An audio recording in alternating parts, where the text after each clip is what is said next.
Hello friends, welcome back to Himachal success book. तो Reserve Bank of India द्वारा जो हमारा प्रायोरिटी सेक्टर लैंडिंग है उसके लिए नई गाइडलाइन जारी की गई हैं। और अगर बात की जाए इन गाइडलाइंस की, तो जितने भी हमारे कमर्शियल बैंक्स हैं, चाहे वो रीजनल रूरल बैंक हो, और जो भी हमारे स्मॉल फाइनेंस बैंक हैं, लोकल एरिया बैंक्स हैं, प्राइमरी अर्बन कोऑपरेटिव बैंक हैं, और जितने भी हमारे सैलरी अर्नर बैंक हैं, इन सभी बैंक्स के लिए ये नई गाइडलाइन जारी की गई है रिजर्व बैंक ऑफ इंडिया द्वारा। तो इन नई गाइडलाइन को डिस्कस करने से पहले कुछ बेसिक डिटेल डिस्कस कर लेते हैं हम प्रायोरिटी सेक्टर के बारे में। सबसे पहले है हमारा प्रायोरिटी सेक्टर की कौन कौन से सेक्टर को प्रायोरिटी सेक्टर कहते हैं और उन्हें क्यों कहा जाता है प्रायोरिटी सेक्टर। तो प्रायोरिटी सेक्टर में वो सेक्टर रखे जाते हैं जिन्हें हमारी भारत सरकार और रिजर्व बैंक ऑफ इंडिया काफ़ी इंपॉर्टेंट समझती है कि हमारी कंट्री की वो बेसिक नीड है उनकी ओवरऑल डेवलपमेंट, ताकि उन सेक्टर्स की डेवलपमेंट की जाए, और अगर इन सेक्टर्स की डेवलपमेंट की जाएगी तभी हमारी कंट्री की ओवरऑल डेवलपमेंट होगी। इसीलिए इन्हें प्रायोरिटी सेक्टर में रखा जाता है और अदर सेक्टर से ज़्यादा प्रायोरिटी दी जाती है। अगर बात की जाए कि कौन कौन से सेक्टर को रखा गया है प्रायोरिटी सेक्टर में, तो सबसे पहले है हमारा एग्रीकल्चर, नंबर सेकंड है हमारा micro small and medium enterprises, number third है हमारा एक्सपोर्ट क्रेडिट, नंबर फोर्थ है हमारा एजुकेशन, नंबर फिफ्थ है हमारा हाउसिंग, नंबर सिक्स है हमारा सोशल इंफ्रास्ट्रक्चर, नंबर सेवन्थ है हमारा रीन्यूएबल एनर्जी, और नंबर एट्थ है हमारा अदर्स। अदर्स में जो भी और सब सेक्टर रखे गए हैं उन्हें आगे हम डिस्कस करेंगे। तो ये जो हमारे 8 सेक्टर्स हैं ये प्रायोरिटी सेक्टर में रखे गए हैं और काफ़ी इंपॉर्टेंट है हमारे लिए, और हमें ये टिप्स पर याद होने चाहिए कि कौन कौन से 8 सेक्टर रखे गए हैं प्रायोरिटी सेक्टर में। अगर बात की जाए रिजर्व बैंक ऑफ इंडिया की गाइडलाइंस की, तो रिजर्व बैंक ऑफ इंडिया ने ये स्पेसिफाई किया है कि अगर कोई भी बैंक जितना भी लोन देता है उसकी कितनी परसेंटेज हमें प्रायोरिटी सेक्टर में देनी है।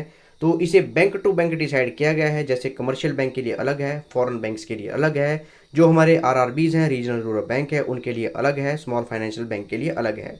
तो आइए डिस्कस करते हैं कि रिजर्व बैंक ऑफ इंडिया द्वारा क्या क्या डिसाइड किया गया है। तो रिजर्व बैंक ऑफ इंडिया द्वारा ये डिसाइड किया गया है जो हमारे कमर्शियल बैंक हैं, जैसे हमारा State Bank of India, ICIC banks, और जो हमारे फॉरेन बैंक्स हैं जिनकी की 20 से ज़्यादा ब्रांचेज हैं हमारे इंडिया में, जैसे हमारा सिटी बैंक, तो उन्हें प्रायोरिटी सेक्टर में टोटल 40% अपने लोन का देना पड़ेगा वहाँ पे। फॉर एग्जांपल, अगर स्टेट बैंक ऑफ इंडिया द्वारा 100 रुपये लोन दिया जाता है तो इसका 40% मतलब 40 रुपीज़ इन्हें प्रायोरिटी सेक्टर में लैंडिंग देनी पड़ेगी, लोन देने पड़ेगा। इसके साथ ही जैसे हमारे अगर कोई फॉरेन बैंक है जिसकी कि 20 से कम ब्रांचेज हैं हमारे इंडिया में, तो उसके लिए रिजर्व बैंक ऑफ इंडिया द्वारा कुछ रिलैक्सेशन दी गई है। तो उन्हें जो हमारा एक्सपोर्ट लैंडिंग है उसमें 32% लोन देना पड़ेगा, और जो अदर सेक्टर्स हैं उनके लिए 8% लोन देना पड़ेगा। क्योंकि जो हमारे ये फॉरेन बैंक है जिनकी कि 20 से कम ब्रांचेज हैं हमारे इंडिया में, मुख्य रूप से जो हमारा अर्बन एरिया है वहीं पे ही ये इस्टेब्लिश्ड हुए होते हैं। नंबर थर्ड है जो हमारे रीजनल रूरल बैंक हैं, उनके लिए ज़्यादा परसेंटेज रखी गई है रिजर्व बैंक ऑफ इंडिया द्वारा। इनके लिए 75% रखा गया है कि ये प्रायोरिटी सेक्टर में 75% लोन देंगे, क्रेडिट देंगे, और वैसे ही स्मॉल फाइनेंस बैंक के लिए रखा गया है कि ये भी 75% लोन देंगे, क्रेडिट देंगे, टोटल जो हमारा प्रायोरिटी सेक्टर है उन सभी प्रायोरिटी सेक्टर्स को।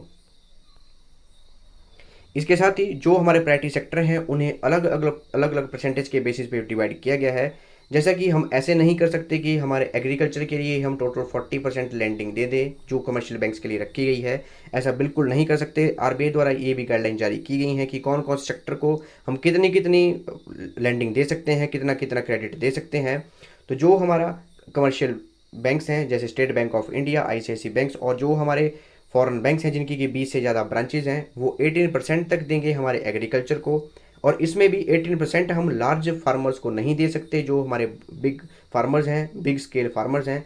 तो जो हमारे स्मॉल एंड मार्जिनल फार्मर्स हैं उनके लिए 10% रखा गया है, 10% मिनिमम देना पड़ेगा उन फार्मर्स को। और जिन फॉरेन बैंक्स की 20 से कम ब्रांचेज हैं उनके लिए ये नॉट एप्लीकेबल है। और वैसे ही जो हमारे आरआरबी हैं उनके लिए भी 18% है, और 10% रखा गया है स्मॉल एंड मार्जिनल फार्मर के लिए। और जो हमारे स्मॉल फाइनेंस बैंक है उनके लिए भी 18% रखा गया है, और 10% रखा गया है स्मॉल एंड मार्जिनल फार्मर के लिए। इसके अलावा जो हमारा माइक्रो एंटरप्राइज है उसके लिए 7.5% रखा गया है हमारे कमर्शियल बैंक के लिए। और वैसे ही आरआरबी और स्मॉल फाइनेंस बैंक के लिए भी हमारा 7.5% रखा हुआ है। इसके अलावा जो हमारा वीकर सेक्शन है उसके लिए अलग परसेंटेज रखी गई है। जैसे जो हमारे कमर्शियल बैंक है उनको 12% क्रेडिट देना पड़ेगा जो हमारे वीकर सेक्शन है, और जो हमारे आरआरबी हैं उन्हें 15% क्रेडिट लोन देना पड़ेगा जो हमारे वीकर सेक्शन है, और स्मॉल फाइनेंस बैंक को 12% देना ही पड़ेगा।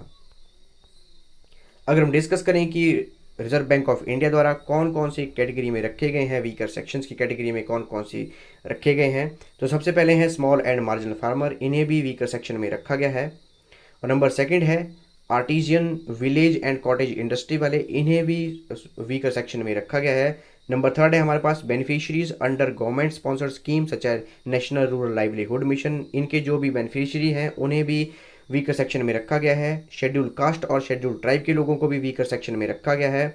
और जो भी बेनिफिशियरीज हैं डिफरेंशियली रेट इंटरेस्ट स्कीम के, उन्हें भी वीकर सेक्शन में रखा गया है। सेल्फ हेल्प ग्रुप को भी वीकर सेक्शन में रखा गया है। Distressed farmers indebted to non institutional lenders, उन्हें भी वीकर सेक्शन में रखा गया है। और वैसे ही जो हमारे पर्सन विद डिसेबिलिटी हैं, माइनॉरिटी कम्युनिटी हैं, उन्हें भी वीकर सेक्शन में रखा गया है रिजर्व बैंक ऑफ इंडिया द्वारा। अगर हम डिस्कस करें कि जो नई गाइडलाइन जारी की गई हैं रिजर्व बैंक ऑफ इंडिया द्वारा, तो क्यों नई गाइडलाइन जारी की गई हैं, तो जैसे हमारा कोविड-19 का जो पेंडेमिक अभी पूरे देश में चला हुआ है, उसके साथ साथ ही हमारी कुछ नेशनल प्रायोरिटीज़ इमर्ज हुई हैं कि हमें कौन कौन से सेक्टर में ज़्यादा लैंडिंग देनी पड़ेगी, कौन कौन सेक्टर में ज़्यादा इन्वेस्ट करना पड़ेगा ताकि हमारी ओवरऑल डेवलपमेंट हो सके। इसीलिए नई गाइडलाइन जारी करनी पड़ी है रिजर्व बैंक ऑफ इंडिया द्वारा। तो इसका जो मेन एम है वो रखा गया है कि जो भी क्रेडिट डेफिशिएंट एरिया हैं उन्हें ज़्यादा से ज़्यादा लोन दिया जाए, उन्हें ज़्यादा से ज़्यादा क्रेडिट दिया जाए। इसके साथ ही जो हमारे स्मॉल एंड मार्जिनल फार्मर हैं और वीकर सेक्शन हैं उन्हें भी ज़्यादा से ज़्यादा लैंडिंग दी जाए, लोन दिया जाए। और जो हमारे रिन्यूएबल एनर्जी एरियाज़ हैं, जैसे हमारा solar energy area, wind energy area, और जो हमारा हेल्थ इंफ्रास्ट्रक्चर है, ये सब कुछ देखा गया है। खासकर हेल्थ इंफ्रास्ट्रक्चर देखा गया है हमारा कोविड-19 की पेंडेमिक की सिचुएशन को देखते हुए, तभी इन्हें नई गाइडलाइंस में रखा गया है रिजर्व बैंक ऑफ इंडिया द्वारा। अगर बात की जाए कि कौन कौन सी नई कैटेगरीज को ऐड किया गया है इन नई गाइडलाइंस में, तो स्टार्टअप्स को भी ऐड किया गया है। जिन स्टार्टअप्स को 50 करोड़ तक की लैंडिंग दी गई है उन्हें भी प्रायोरिटी सेक्टर लैंडिंग में रखा जाएगा। अगर कोई भी फार्मर सोलर पावर प्लांट्स को इंस्टॉल करना चाहता है तो उसे भी प्रायोरिटी सेक्टर लैंडिंग में रखा जाएगा। और अगर कोई भी फार्मर या फिर कोई भी लोग कंप्रेस्ड बायोगैस प्लांट इंस्टॉल करना चाहते हैं तो उन्हें भी प्रायोरिटी सेक्टर लैंडिंग में रखा गया है। इसके साथ ही कुछ नई एडवांसमेंट भी की गई है रिजर्व बैंक ऑफ इंडिया द्वारा। तो हेल्थ इंफ्रास्ट्रक्चर के लिए कोविड-19 की सिचुएशन को देखते हुए काफ़ी इंपॉर्टेंट है ये। हेल्थ इंफ्रास्ट्रक्चर के लिए लिमिट डबल कर दी गई है, पहले ये 5 करोड़ थी, अब 10 करोड़ कर दी गई है।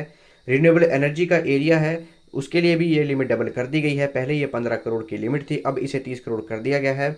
और जो भी स्टार्टअप्स हैं अगर उन्हें 50 करोड़ तक की लैंडिंग दी गई है तो अब वो प्रायोरिटी सेक्टर लैंडिंग में रखे जाएंगे। इसके साथ ही स्कूल्स को सेटअप करना, इस्टेब्लिश करना, ड्रिंकिंग वाटर और सैनिटेशन की फैसिलिटीज़ को सेटअप करना, उनके लिए अगर 5 करोड़ का लोन दिया जाता है तो उन्हें भी प्रायोरिटी सेक्टर लैंडिंग में रखा गया है।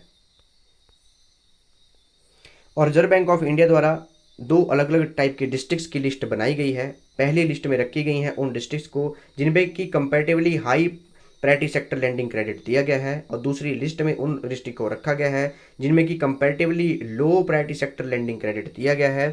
तो जो low priority sector lending credit की लिस्ट में जो डिस्ट्रिक्ट्स हैं उनके लिए भी वेरियस गाइडलाइन जारी की गई हैं, उनके लिए भी काफ़ी कार्य किए गए हैं और आगे काफ़ी कार्य किए जाएंगे आरबीआई की नई गाइडलाइंस के तहत। तो अगर बात करें हाई जो प्रायोरिटी सेक्टर लैंडिंग क्रेडिट की जो हमारी लिस्ट है, तो उसमें हिमाचल प्रदेश की 5 डिस्ट्रिक्ट्स का नाम आया है जिन्हें की हाई प्रायोरिटी सेक्टर लैंडिंग की लिस्ट में रखा गया है। तो एक है इसमें सोलन, दूसरी सिरमौर, तीसरी शिमला, चौथी कुल्लू और 5वीं किन्नौर। यहाँ आप इस लिस्ट में देख सकते हैं, ये वो लिस्ट है high priority sector lending credit की, जिसमें कि हिमाचल प्रदेश की हमारी 5 डिस्ट्रिक्ट्स हैं। एक है हमारी किन्नौर, दूसरी कुल्लू, शिमला, सिरमौर और सोलन। तो इन डिस्ट्रिक्ट्स में हाई प्रायोरिटी सेक्टर लैंडिंग में लोन दिया गया है, क्रेडिट दिया गया है, और ये हमारी डेवलपमेंट के लिए काफ़ी अच्छा है और ये काफ़ी अच्छे संकेत हैं हमारे लिए भी और हमारे हिमाचल प्रदेश के लिए भी।